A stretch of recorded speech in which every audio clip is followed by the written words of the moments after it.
Duramegan yer yüzü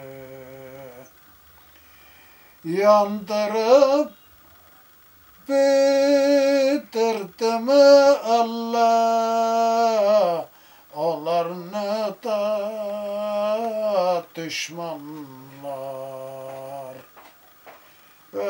Bağırlar Allah kakşalganlar alar.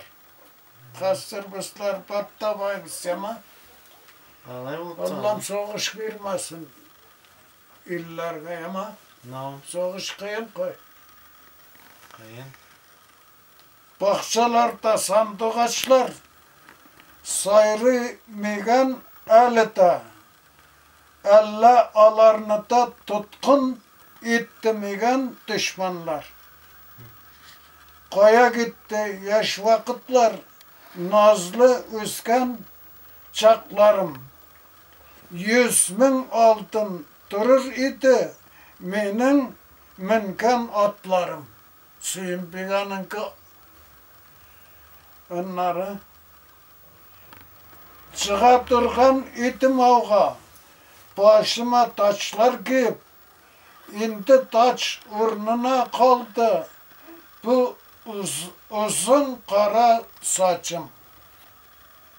Suyun bigayta diyen onu.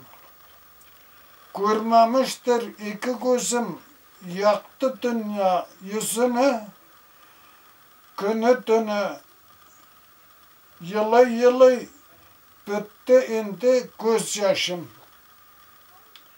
Hasret utuman sürünüm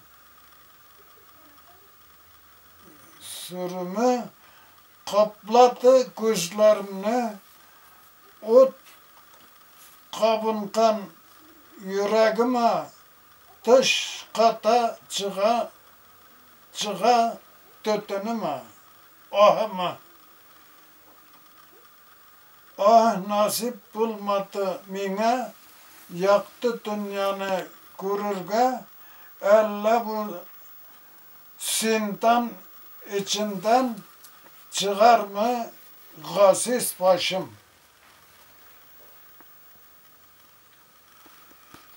Ya.